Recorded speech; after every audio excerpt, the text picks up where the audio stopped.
I like speaking, but where is this going to benefit me? Right. And I was like, when Trev and I have speakers, we chop up some content for them. We do this, we at least add that value. And at first I was like, there's no value here for me. Like, she's a women's coach. She said, maybe there will be one guy there. I deal with men, blah, blah, blah. And I was in this space of looking at how busy I am too in my calendar, and pushed the time once. And then I think it was the chat with Brian was one piece of this, but a few weeks ago, he spoke to getting the reps in. That was one thing. And I was like, yeah, why don't I just show up for this and practice telling my story? And then I loved this, but I had it booked with her and I locked it in. And then in the past couple of days, something came into my vision where it said, just show up and add value wherever you can in life. And that's what we should be doing constantly. And so that's what I did. I completely shifted my energy yesterday to, I'm just going to show up on this call and provide as much value as I can. And it was fucking amazing. I got off this call yesterday. I ran a workshop, then I did some breath work for them. And I walked downstairs and saw my wife, and I was just like, fuck, this is what I want to do every single day. And so where was the value for me? It was for me, just in bringing forward my gifts and leaning in and shifting my energy. So the way this was just painted was so cool, because I wasn't able to see that as clear as it was just articulated.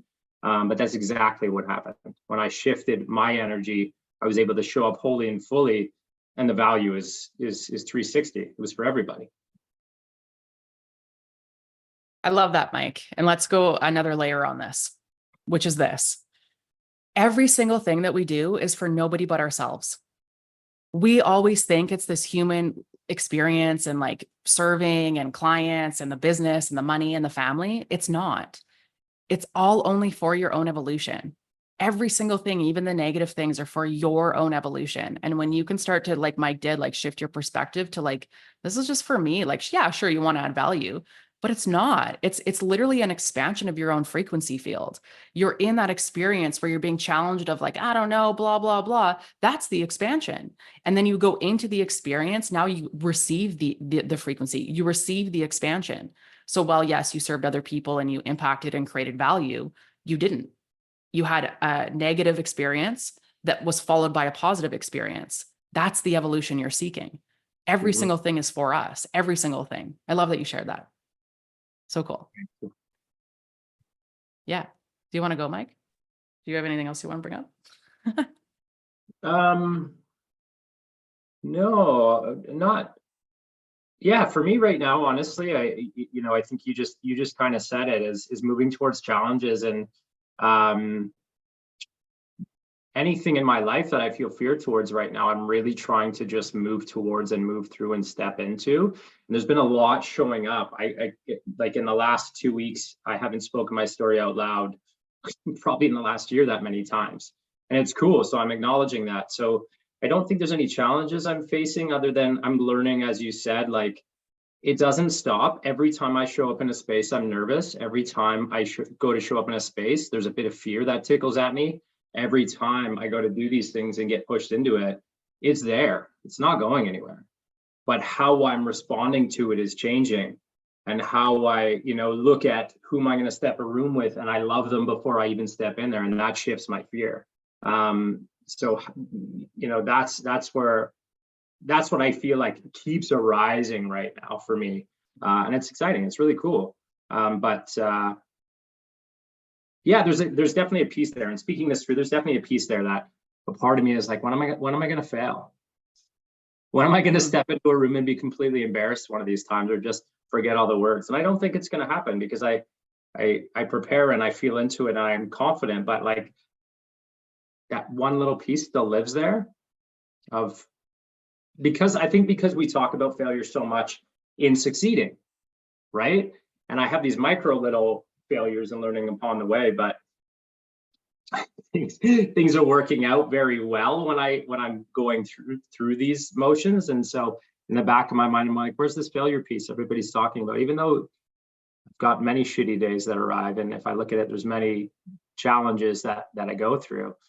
So yeah, it's interesting. But that one's a lot bigger than you think. And let me show you what I mean by that. You're like, oh, there's this underlying thing though, like it's just there. I'm always kind of waiting for it. While you're speaking it, it seems so kind of insignificant and small. that's actually so huge for you, because this fear, this like waiting for this elusive idea of fear, the frequency of fear is the lowest frequency, like one of the lowest resonating. So you could have so many really great things happening, but because you have this very unconscious, subtle, but you're aware to it, aspect of when's the fear going to happen, you're actually radiating at such a vibration of fear, even though you have really awesome shit happening. This is the kind of deeper part of the conversation of frequency. So I'm actually really glad that you brought it up. And you're like, when's it going to happen? I empower you to look at that and redefine that, because you're aware that you're waiting for this elusive shoe to drop, this fear to drop in. Like, well, when's it going to show up? You're actually vibrating at a lower frequency that most likely is keeping you from alignment of so many other really great things.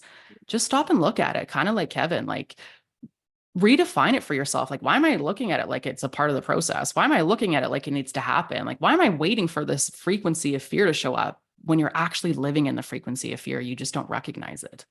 This is a subtle part of the conversation that's really hard to identify unless you're like, have someone looking at it from the outside. But even like in the conversation you said, my schedule's really busy. Like I've got a lot going on. That underlying pin of fear is also contributing to this idea of you feeling like your schedule is so tight and your time is so like constrained. It doesn't need to feel that way, but it's the pull down of the lower frequency that's so subtle. Is that resonating with you?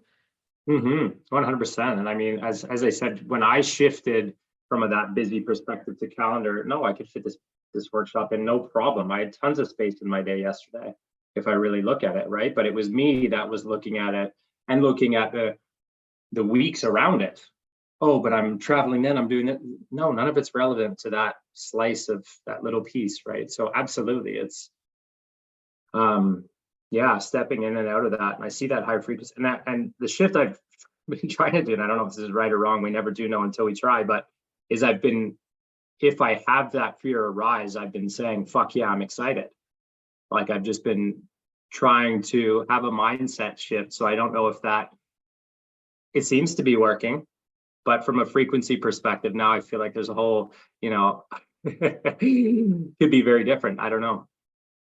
The expansion for that is, in essence, that's the high vibe frequency game. Well, let me just be more excited about it instead of looking at it. When you actually stop and look at the fear that you're like trying to just be more excited about, you still hold the fear. Instead, like be stoked about it and be like, yeah, fuck yeah. But then turn around and be like, but what's this fear really? Why am I holding it? What's the feedback loop? Like, why is it still here? Why am I attached to it? What am I believing? That's actually what releases the detachment to it. Instead of, I mean, you got to do both, to be honest, but everybody wants to do the high vibe to avoid. That's kind of what I was talking about. You want to avoid the low vibe, but look at the low vibe because there's an attachment to it. And when you look at it, you can detach. Something else there. Yeah. Yeah. Yeah. Okay. Thank you. Yeah. Cool. Yeah. You're welcome. Thanks so much for watching. If you enjoyed that video, I think you'll enjoy this one as well. And while you're at it, please subscribe to our channel. We'd really appreciate it.